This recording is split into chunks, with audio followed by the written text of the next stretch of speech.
Bientôt 6 heures. L'heure de partir. Découvrir le parc Tayrona. Dans le nord, toujours de la Colombie.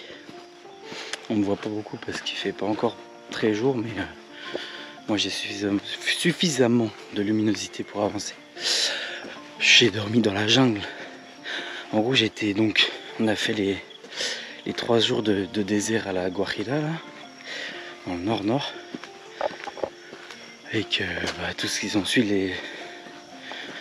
Donc on a fait ça. J'ai fait le tour de 3 jours. Et là, donc je fais le parc Tayrona, je voulais le faire. Et du coup, j'ai regardé un peu comment on pouvait y accéder, tout ça. En fait, il y a 3 entrées. Il y en a une principale, en gros, où il y a beaucoup de monde. Et moi, du coup, j'ai décidé d'en faire une autre. Conseillée par le site, encore une fois, Otenteo. Ouais, c'est ça. C'est un site de voyage et tout, qui fait des trucs à chaque fois. Pour le Costa Rica, je m'étais inspiré aussi d'eux parce que c'est vraiment, c'est bien fait et tout. Je vous mettrai le lien parce que franchement, c'est vraiment un bon site. En gros, ils proposent des tours, eux. Tu pars avec eux, machin. Bon, moi, je fais pas ça, mais ils mettent tout l'itinéraire. Chaque étape, qu'est-ce que tu peux... Enfin bref, c'est vraiment bien fait. Donc, j'ai regardé un peu. Je savais même pas qu'ils avaient fait un truc pour la Colombie. Mais en fait, si. Du coup, j'ai regardé. Et c'est vraiment très bien. Donc, du coup, je me suis dit, vas-y, fais-le. Sinon, là, j'ai passé la journée là-bas. J'ai dormi dans la jungle.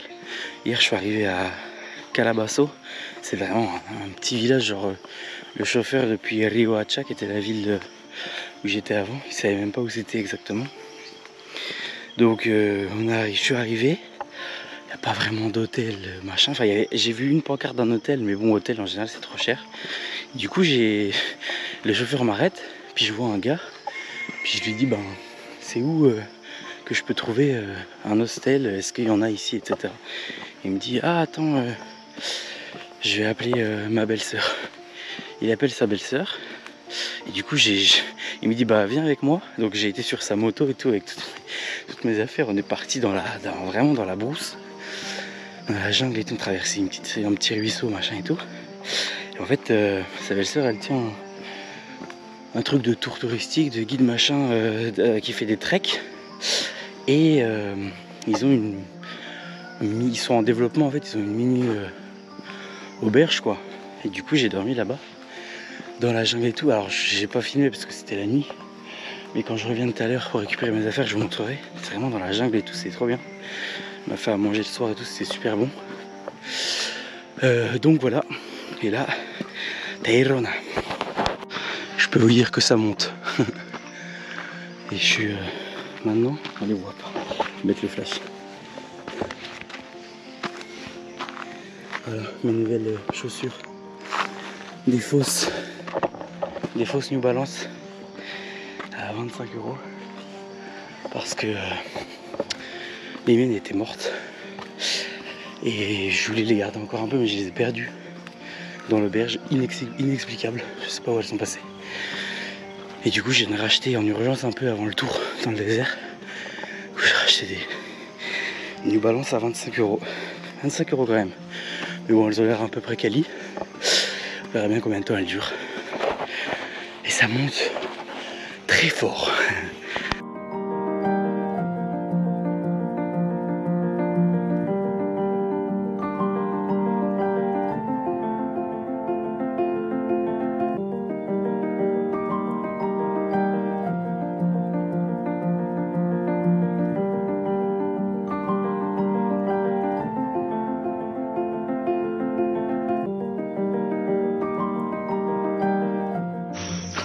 Qui s'est trompé, qui s'est tapé plein de côtes pour rien et qui en plus du coup arrive plus tard. Pour les animaux, tout ça, c'est moins bien.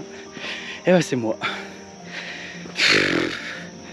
Hier je suis venu, c'était limite la nuit, en moto et tout, j'ai pas fait assez gaffe et j'ai pris le mauvais chemin. Je suis deg.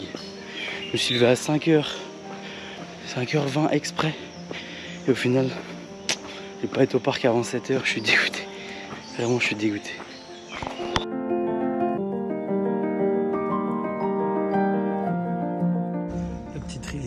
à être en moto. Aujourd'hui, on va être sage, on va prendre la passerelle. J'ai pas filmé pendant longtemps avec la GoPro et je me suis pas filmé pendant longtemps non plus. Parce que à la fin du Costa Rica, je vais essayer quand même de faire des trucs genre je sais pas des voix off, je sais pas, je verrai bien parce que sinon ça fait vraiment sans parole. Mais fin du Costa Rica, on avait fait un peu le tour et puis j'ai un peu moins, j'ai filmé toujours les paysages mais un peu moins moi. Et après au Brésil et ici, la première semaine j'ai pas filmé ici. Au Brésil je me suis absolument jamais filmé sauf à la toute fin. Il y a plusieurs raisons. Déjà je sais pas, j'avais pas spécialement envie de le faire. J'ai filmé les paysages et tout, mais de me parler et tout, voilà. Puis il y a aussi, ça joue beaucoup, que c'est des pays où on nous a quand même beaucoup conseillé de pas montrer qu'on avait des téléphones, ne pas sortir la GoPro, etc. Du coup, j'ai pas... Par exemple, je sortais au Brésil, tout le temps je sortais sans mon téléphone. C'est pour ça aussi que j'ai pas... Enfin, sans mon téléphone, sans ma GoPro, sans rien quoi. C'est des pays quand même où les vols sont assez fréquents. Nous on n'a rien eu du tout, mais voilà. Il y a du vent. Et ici pareil, le début, j'étais dans des villes qui craignaient un petit peu. Donc je me suis pas parlé, voilà. Puis il y a aussi un autre truc, c'est que je suis plus en voiture. Et qu'avant, je me filmais beaucoup quand je parlais en voiture, parce que c'est simple. Il n'y a personne. Je peux dire ce que je veux, ça passe le temps. Là, je suis en bus, je suis en taxi, je suis avec des gens. Dans les hôtels, je suis dans des dortoirs, donc je suis jamais tout seul. Donc c'est un peu plus compliqué. Mais on va reprendre tranquillement. Et puis si vous n'êtes pas content, et vous prenez ma place, vous venez voyager et vous faites des vlogs mieux. Et voilà. Allez, à plus. Ce qui est bien, c'est que comme je disais tout à l'heure, le parc Tayrona c'est très touristique, surtout l'entrée principale. Mais là je suis pas sur l'entrée principale du coup déjà il n'y a personne. Et puis le petit village Calabasso dans lequel je suis, les gens sont super sympas. Voilà, c'est pas touristique quoi. Du coup les gens prennent plus le temps, sont plus tranquilles. Et du coup c'est trop bien.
Là, je suis dans là,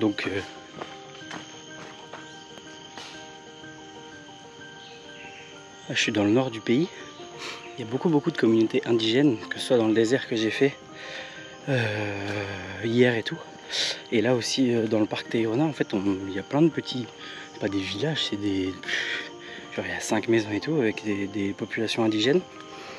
Et du coup c'est intéressant parce que c'est encore une autre façon de vivre, etc. Et c'est très différent en soi des latinos classiques, on va dire, de Colombie.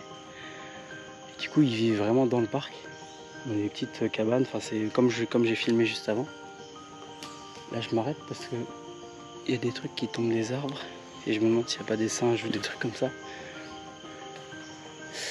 Et voilà, depuis que je suis en Colombie, vu que c'est ma première prise de parole, je peux que dire que c'est génial. C'est encore, je pense que c'est encore plus dépaysant et plus Amérique latine que le Costa Rica. Le Brésil, je l'ai pas fait. On était à Rio quoi, donc je peux pas dire que j'ai vu le Brésil. Mais là, là non plus, j'ai pas vu toute la Colombie, mais bon, je me balade quand même plus, je vais plus dans les petits villages et tout. Et c'est vraiment très dépaysant. L'énorme problème que j'ai eu première semaine, et ça c'était moins drôle, parce que c'est quand même très embêtant, c'est qu'en fait, comme j'étais au Brésil avant et qu'ils parlaient portugais, et ben je disais, par exemple pour dire merci, obrigado. Et du coup pendant au moins 3 jours ici, j'ai dit obrigado au lieu de gracias, et ça c'est quand même un énorme problème. Donc voilà, tout va bien, mais il y a quand même cette grosse tache noire qui fait que... Bref, en tout cas, non, tout est génial. Et là, je sais pas trop si je vais voir des animaux. Il y a des singes, des trucs comme ça, mais pour l'instant, pas trop de traces. On verra bien par la suite.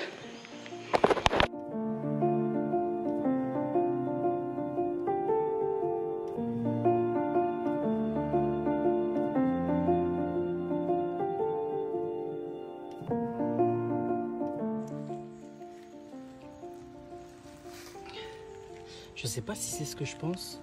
J'ai l'impression qu'en fait, vous voyez, ça, tous les bords là, c'est des fourmis. J'ai l'impression qu'elles sont en train de faire le chemin, qui se dessine un peu. Elles écartent la terre pour que les autres puissent passer. C'est vraiment ouf les fourmis. Mer en vue, on y est presque.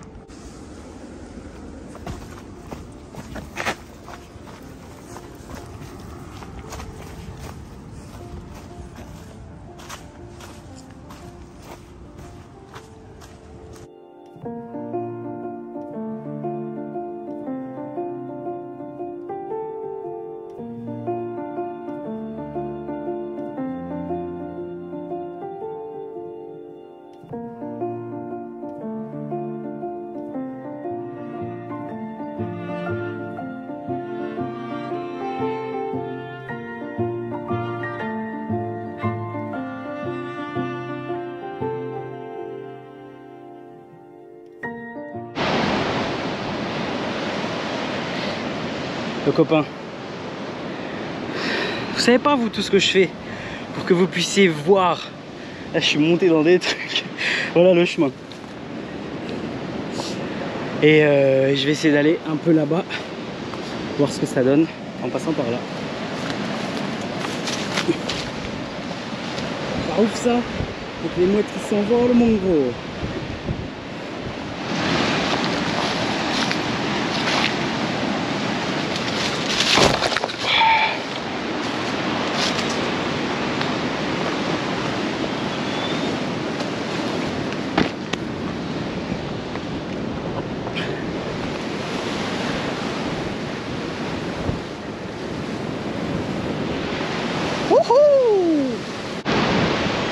Pas bien là? Est-ce qu'on est pas bien là?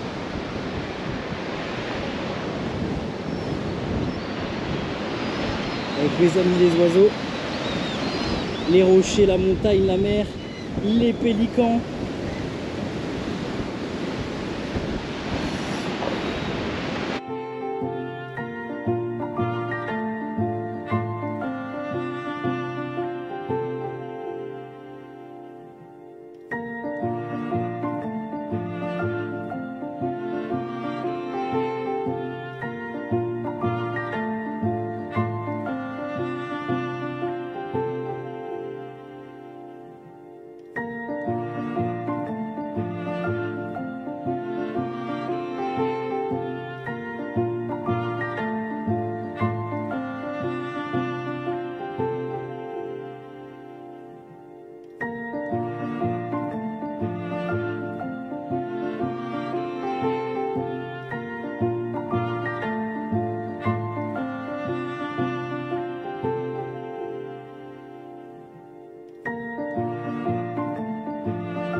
Celui-là, là.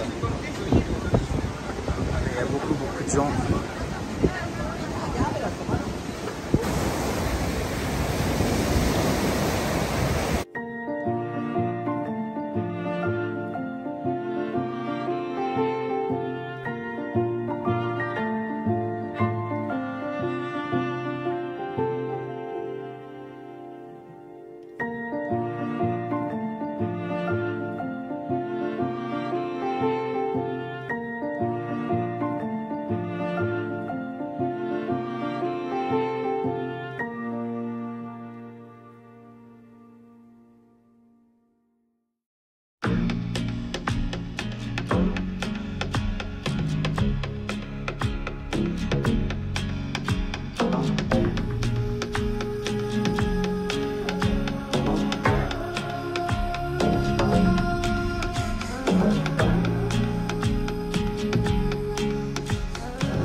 Pas mal de chier avec cette vue, non?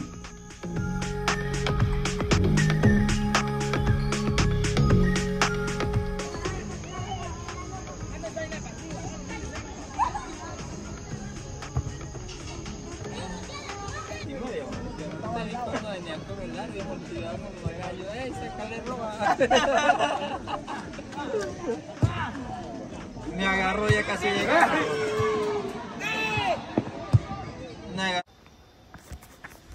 Il est 2h20 du matin. Je me suis donc... j'ai pas dormi, mais on va dire que je me suis réveillé pour aller au point de rendez-vous de mon chauffeur motocycliste pour qu'il m'emmène à 2h, il m'a dit à peu près. 2h pour faire une rando au Cerro Kennedy, qui est un mont qui a une belle vue sur la Sierra Nevada. Et en fait le truc c'est que tu le fais en général pour voir le lever de soleil. Du coup ben, je me lève à 2h de route, donc à 4h30 j'arrive là-bas, je marche 3 heures et je fais le lever de soleil, etc. là-bas.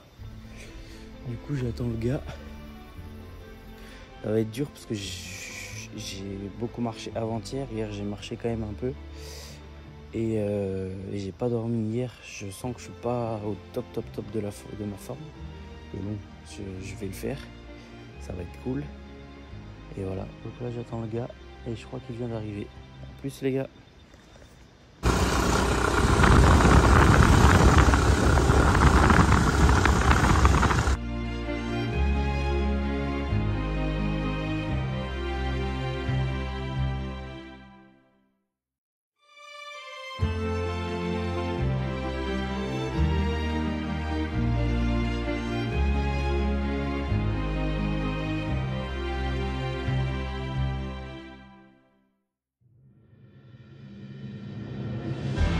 C'est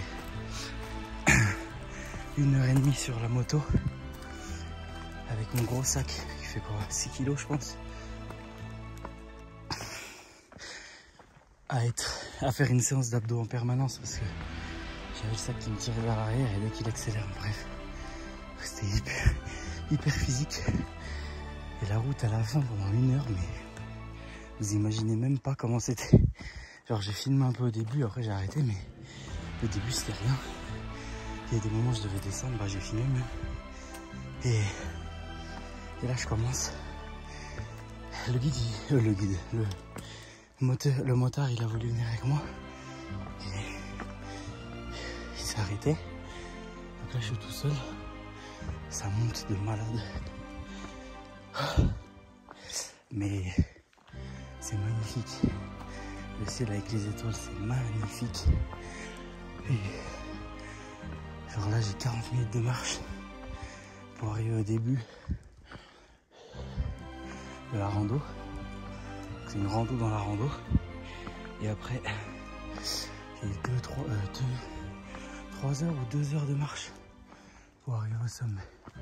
Genre, c'est dommage que l'iPhone il filme pas bien les étoiles, mais vraiment, c'est magnifique.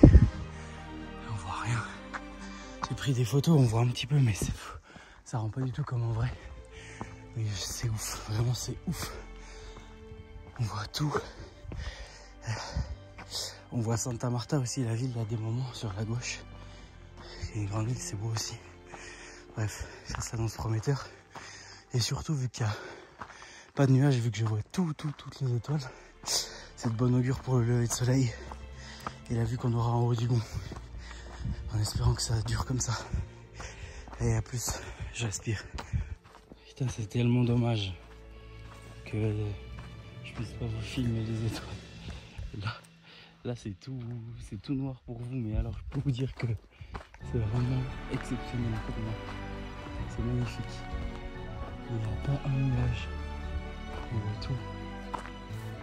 C'est ouf. Vraiment. Et là-bas, c'est Santa Marta. Bon, c'est le moment de vous faire un aveu. Je comprends rien. En Colombie, je sais pas ce que j'ai. La rando à Salento, je me suis trompé d'itinéraire, j'ai pas fait la bonne. Alors que j'ai pris le bon chemin, que j'ai demandé aux gens et tout.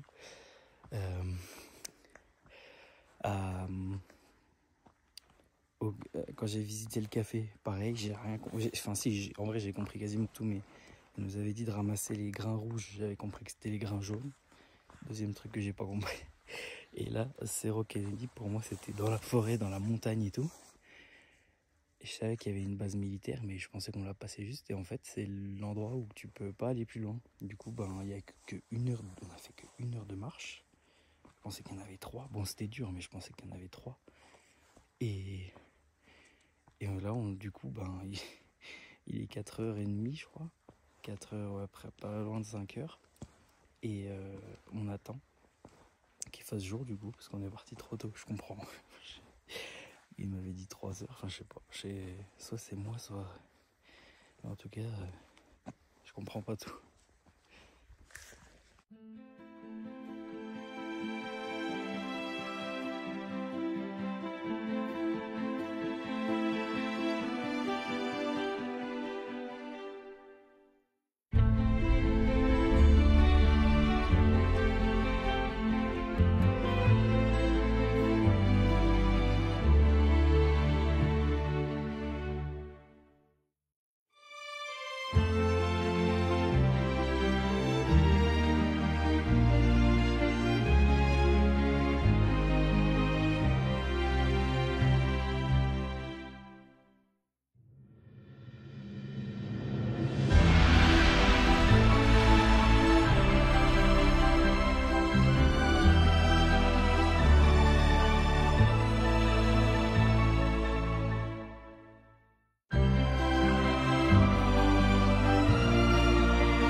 C'est ouf parce que là c'est une forêt de pins, ça fait penser un peu à chez nous ou aux États-Unis.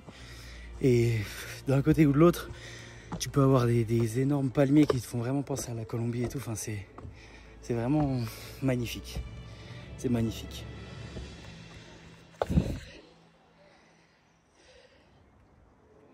C'est magnifique.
prendre le bus. J'ai 13 heures de bus. Enfin, sur le papier, je pense que ce sera 15 ou 16 comme d'hab. Et un peu comme d'hab, il est en retard. Et ça va faire 48 heures que j'ai pas dormi. J'ai hâte qu'il arrive et que je me pose dedans et que je bouge plus jusqu'à ce qu'on arrive à Saint-Brieuc.